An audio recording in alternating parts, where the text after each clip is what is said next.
Hi, I'm Sam Hawley, coming to you from Gadigal land. This is ABC News Daily.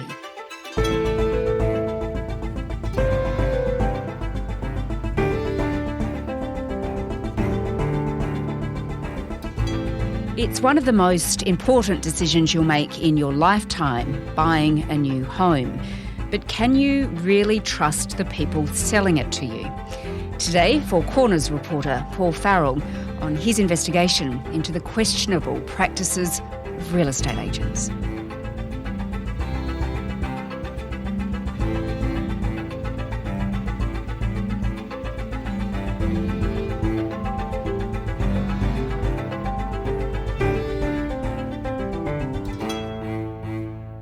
Paul, let's talk about real estate and real estate agents. From my very recent experience, they're pretty smooth talkers. They normally drive around in smart cars. They wear expensive clothing. It's a pretty lucrative industry, isn't it? Oh, yeah, absolutely. I mean, there is huge money to be made in real estate. So many agents are absolutely raking it in. Not all of them. You know, there's this real stereotype, I think, of agents who are, driving fast cars. They're, moving around in, $5,000 suits. There's actually a name for that kind of agent in the industry, I learned. It's called an attraction agent. Oh. It's the guy in your neighbourhood who everyone goes to sell their property. And it's almost like a psychological phenomenon where you see that agent who is on every billboard and you think, that's the guy I want to sell my house. Yes. So true, so true. I think I've got a few of those in my area, actually. Now, you've met a few of them along your way with your story for Four Corners. Just tell me about Zed, because he's sort of a smooth talker, isn't he? Yeah, look, Zed Nasheed is an absolutely fascinating character. I live and breathe real estate.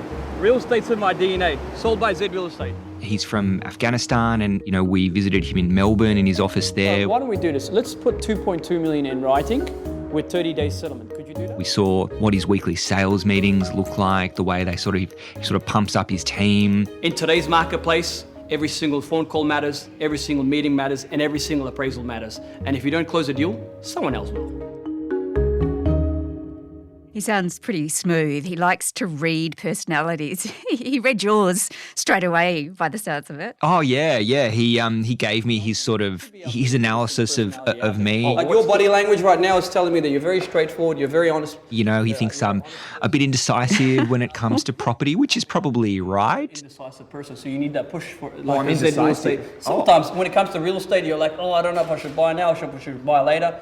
He thought that because you're so indecisive, Paul, that you probably needed a bit of a push forward into the property market. Yeah. But as you say, he's not doing anything wrong. He's a good salesperson. He's pretty smooth. He's good at what he does. And we're not suggesting that Zed is doing anything wrong. But it's that bit of a push, I guess, that people are worried about. Just tell me a bit about what you found out. Yeah, so what we've been doing at Four Corners is we actually launched a crowdsourcing investigation about 5 months ago into the real estate industry, and we were kind of stunned by the volume of responses and what we were hearing. Some of the agents that we spoke with were really quite alarmed at some of the industry practices that they said that they were seeing. We spoke to one agent in Sydney's eastern suburbs, Mark Jones, who really told us that, point blank, that he just believes the whole industry is kind of built on lies and deception. How would you characterise the real estate industry? Disingenuous, extremely insincere. It's lies on top of lies. It's a pretty big allegation, isn't it? Because I guess we all think that real estate agents stretch the truth sometimes. Maybe they gloss over a negative aspect of a particular home or something like that. But what sort of lies is he talking about? So Mark Jones' biggest concern really is the practice of underquoting. Mm-hmm.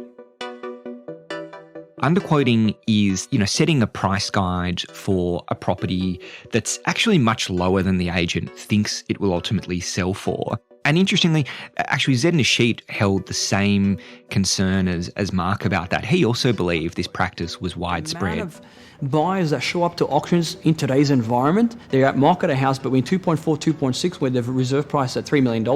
The buyers get pissed off. This is why real estate agents, they have a bad name, because of those underquotas. The purpose or the reason for doing that is it's so they can fill an open home with people who think that a property was in their price range. And it's a very calculated and deliberate strategy to create a sense of competition with the fundamental purpose of driving the price up even higher.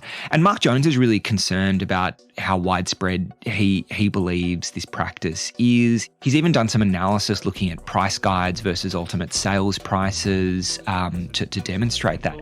And they were underquoted by 31%, 38%. And the winner from the year before, 43%. In places like New South Wales and Victoria, there are actually rules that prohibit underquoting. There's strict fines and offences for them. And Mark Jones even told us that there are ways for agents to even get around some of those rules and laws. Like they'll create kind of dummied up comparable prices in order to make it look like they've got all the right paperwork there to get around underquoting laws. So he thinks this is a really massive problem. Yeah, I've even experienced this myself. You go to an auction, they give you a guide price, and then the property sells for so much more than that guide price. In one case, I went to one and it went for $1 million more than the guide price. It's pretty frustrating. It's annoying, isn't it? Yeah. Is there anything, Paul, that buyers can actually do about this underquoting? It's a really challenging issue, and the problem is it can be quite hard to detect. The agents hold all of this power.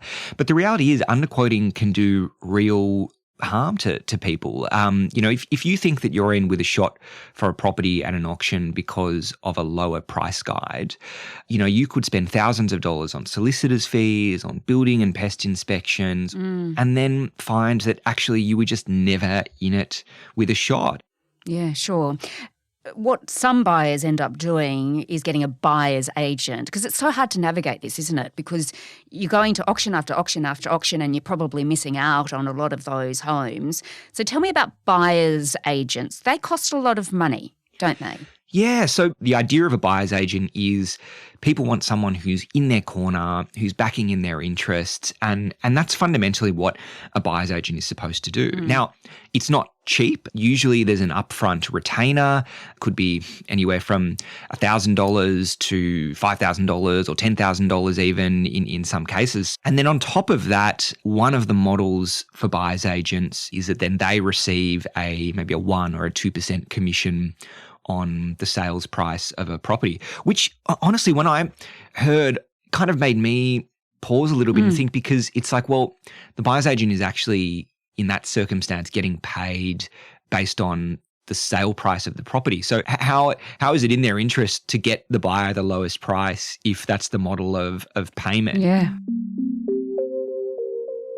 We actually discovered that there's this practice where buyer's agents quite commonly get emails from developers, and developers are offering them these massive commissions to basically put their stock in front of clients. So, we're talking like $30,000. So in a circumstance like that, if a buyer's agent took up an offer like that kind of developer commission, it's really difficult to see how they could possibly be acting in the best interests of their client there. Yeah. Okay. So it just sounds, Paul, like this industry, it just doesn't work in favour of the buyer. But there isn't there, an industry regulator, as you mentioned? What is it doing to make sure that the buyer's protected? One of the interesting things about the real estate industry is that it's actually regulated state by state. So there's absolutely no national and consistent regulation of the real estate industries. One of the issues, though, for these regulators is resources. And as one buyer's agent, Miriam Sandcooler, told me, regulators seem to have relatively small teams of investigators overseeing this massive volume of, thousands and thousands of sales each year. So they just can't be at every single one of them, really. And I don't think in my 12 years of operating as a buyer's advocate in Victoria, have I ever seen anyone from Consumer Affairs attend an auction. So basically, I think agents feel that statistically, if they're doing it, that they've got a pretty good chance of getting away with it due to the lack of policing the regulations. New South Wales was actually generous enough to allow us to come along to some of their compliance investigations as well. And actually, this compliance blitz that we were able to see, they went to 41 different agencies and they found breaches in 37 of them. So that's like 90% of agencies where there was some sort of rule or breach where there was a fine imposed. Gosh, that's a lot, Paul. I mean, what happens to these agents then? They're breaking the rules, so there must be a punishment. This issue of punishment came up time and time again, and how agents should be treated when they break the rules. And in New South Wales, it's an interesting situation because the maximum fine for a lot of penalties is $25,000. But that maximum fine can only be imposed if the regulator launches an entire prosecution, and that in itself can take up huge amounts of resources as well. So we've been released, 4 years of data from Fair Trading, and the maximum fine they've actually ever imposed on the spot is $2,200, and that's not their fault. They're just not able to go any higher than that. And as one of the agents we spoke with, Mark Jones, says it's just no incentive. If you're earning millions of dollars a year, what's $2,000? That's a slap on the wrist. The usual suspects are earning millions of dollars a year. That's an absolute joke. It does sound, Paul, like there's a lot of things that need a little bit of tinkering or fixing within this industry. I mean, can it be fixed? I guess that's the question. Is anyone doing anything to make this a bit better? I mean, this is one of the real challenges with this program. Is the solution you have a national regulator, you get all the states to cooperate and you have a well-resourced regulator. That's certainly one option.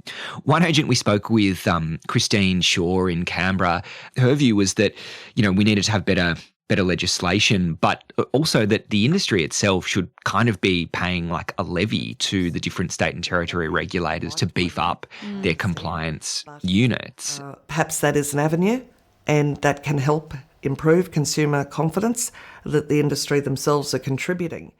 I think what just became clear is that without a more aggressive approach and a better resourced approach to navigating the industry, that there were just going to be occasions where things were just going to kind of go by. And that's really challenging when we're talking about a $9.6 trillion property market that this industry is the gatekeeper of. There seems to be, a consumer perception that, broadly speaking, the industry should not be trusted. Restoring that trust, I think, is going to take a lot of work. Paul Farrel is a reporter with Four Corners. Catch his full report tonight on ABC TV at 8:30 or on iView. This episode was produced by Flint Duxfield, Sam Dunn and Chris Dengate, who also did the mix. Our supervising producer is Stephen Smiley. I'm Sam Hawley. To get in touch with the team, please email us on ABC News Daily at abc.net.au. Thanks for listening.